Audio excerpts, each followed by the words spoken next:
ሰላም ለሁላችሁም። ሀብታም መሆን በአጋጣሚ የሚመጣ ነገር ይመስላችኋል? ብዙ ሰዎች ስኬትን እንደ ሎተሪ ያዩታል። ነገር ግን እውነቱ ከዚህ የራቀ ነው። ሀብት የእድል ውጤት ሳይሆን የዕለት ተዕለት ውጤት ነው። በየቀኑ የምታደርጓቸው ትንንሽ ተግባር የእናንተን የወደፊት ባለሀብትነት ይወስነዋል። ሚሊዮነሮች ወይም ባለሀብቶች እዚህ ደረጃ ላይ የደረሱት በአንድ ሌሊት አይደለም፣ ወይም በአንድ ቀን ብዙ ስራ ስለሰሩ አይደለም። በየቀኑ በሚያደርጓቸው ትንንሽ ወሳኝ ውሳኔዎች እንጂ። ዛሬ በዓለማችን ላይ ያሉ ስኬታማ ሰዎች በየቀኑ የሚያደርጓቸውን ምስጢራዊ ልምዶች እነግራችኋለሁ። እነዚህ ልምዶች ከተገበራችሁ ሕይወታችሁ ወደማታምኑት ከፍታ ይወጣል። አንደኛ፣ ጠዋት ቀድሞ መነሳት ነው። ብዙ ሚሊዮነሮች በጠዋት ተነስተው ስራቸውን ይሰራሉ። በጠዋት የቀን ተግባራቸውን ይሰራሉ። ስለዚህ እናንተም በጠዋት ተነሱ፣ እቅድ አውጡና ተግባር ላይ ግቡ። አውቃለሁ በጠዋት መነሳት ይከብዳል፣ ያስጠላል። ነገር ግን ስኬታማ መሆን የምትፈልጉ ከሆነ ያውን ደስታ፣ የትንሽ ሰዓት ምቾት ይቅርባችሁ። አርፍዳችሁ የምትነሱ ከሆነ ቀኑ ራሱ አሰልች ነው የሚሆንባችሁ። ደክማችሁ ነው የምትነሱት። ከምን እንኳን መጀመር እንዳለባችሁ ግራ ይገባችኋል። እናም በዚህ ምክንያት ቀናችሁንም ያለምንም ተግባር ታሳልፉታላችሁ። በጠዋት የምትነሱ ከሆነ ግን አእምሯችሁ ምን መስራት እንዳለበት፣ ከምን መጀመር እንዳለበት ያውቃል። አትወዛገቡም።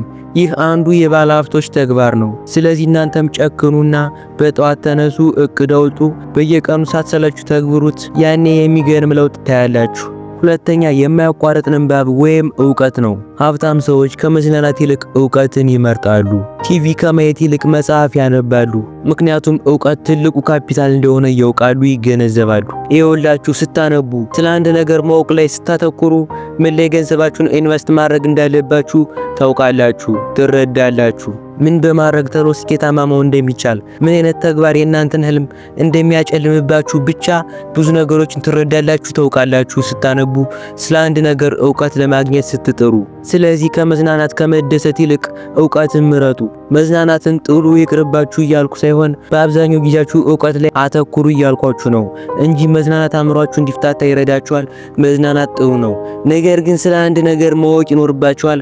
ስለ አንድ ነገር ማወቅ ስትጀምሩ ህይወታችሁን በምን አይነት ደረጃ ላይ መምራት እንዳለባችሁ ታውቃላችሁ። ስለዚህ ሁልጊዜም ቢሆን ከመዝናናት ከመደሰት ይልቅ ምንባብን ወይም ዕውቀትን አስቀድሙ። ይሄ አንዱ የባለ ሀብቶች ሚስጥር ነው። ስኬታማ የሚሆኑበት ይሄ ነው። ምን ላይ ገንዘባቸውን ኢንቨስት ማድረግ እንዳለባቸው፣ ምን አለማድረግ እንዳለባቸው ጠንቅቀው ያውቃሉ፣ ይረዳሉ። ስለዚህ እናንተም ይሄንን አድርጉ። እነዚህን ነገሮች ብትተገብሩ ስኬታማ የመሆን እድላችሁ ከፍተኛ ነው። እናም ደግሞ እስኪ አንድ ታሪክ ልጨምርላችሁ። ስለ አንድ ትንሽ ልጅ ነው። አባቱ ጥሎት የጠፋ፣ እናቱ በጭንቅ የምታሳድገውና የመጀመሪያው ስራው በቀን 50 ሳንቲም ብቻ ይከፈለው የነበረ ልጅ። ግን ይህ ልጅ በውስጡ አንድ ሚስጥር ነበረው። እኔ ለገንዘብ አልሰራም፣ ገንዘብ ለኔ እንዲሰራ አደርጋለሁ እንጂ የሚል ሚስጥር። ይህ ልጅ ጆን ዲ ሮክፊለር ይባላል። ከቆሻሻ ተነስቶ የዓለማችን የመጀመሪያው ቢሊዮነር የሆነ ሰው። ሮክፊለር ገና በ16 ዓመቱ ስራ ሲፈልግ ለሳምንታት ያህል በየደጃፉ አንኳኳ። ማንም ሊቀጥረው አልፈለገም። በመጨረሻም በአንድ ትንሽ መስሪያ ቤት ውስጥ በዝቅተኛ ደሞዝ ተቀጠረ። አያችሁ፣ እዚህ ጋር ነው ትልቁ ትምህርት ያለው። ሮክፊለር የመጀመሪያ ደሞዙ ሲቀበል ያደረገው ነገር ምንድን ነው? ልብስ አልገዛም፣ አልጨፈረም። በምትኩ አንድ ትንሽ ማስታወሻ ደብተር ገዛ። ያችን ማስታወሻ ደብተር ሌርጀር ኤ ብሎ ሰየማት። በእርሷ ላይ የምትወጣውንና የምትገባውን አንዲትም ሳንቲም ሳይቀር ይጽፍ ነበር። ለምን? ምክንያቱም የማይለካ ነገር ሊያድግ አይችልም። ገንዘባችሁን መቆጣጠር ካልቻላችሁ ገንዘብ እናንተን ይቆጣጠራችኋል። በ1870ዎቹ አሜሪካ በትልቅ የኢኮኖሚ ቀውስ ውስጥ ነበረች። ሰዎች በድንጋጤ ንብረታቸውን ይሸጡ ነበር። ሮክፌለር ግን ምን አደረገ? አያችሁ፣ ሁሉም ሰው በፈራበት ሰዓት እሱ ግን እድልን አየ። ስታንዳርድ ኦይል የተባለውን ድርጅቱን አቋቋመ። ሌሎች ሲተናገጡ እሱ ፋብሪካዎችን መግዛት ጀመረ። ለምን ይመስላችኋል? ስኬታማ ሰዎች ውሳኔ የሚወስኑት በስሜት ሳይሆን በስትራቴጂ ነው ይል ነበር። በመንገዳችሁ ላይ ችግር ከበዛባችሁ ሀብት የሚገኝበት ትክክለኛው ሰዓት ነው ማለት ነው። ዛሬ እናንተ ኑሮ ተወደደ፣ ስራ የለም እያላችሁ ስታማርሩ ሮክፊለር ቢሆን ኖሮ ይህ ለኔ ትልቅ እድል ነው ይል ነበር። ሮክፊለር አንድ ሚስጥር ነበረው። ገንዘብን አትከተሉት፣ ገንዘብ እንዲከተላችሁ አድርጉት እንጂ ይል ነበር።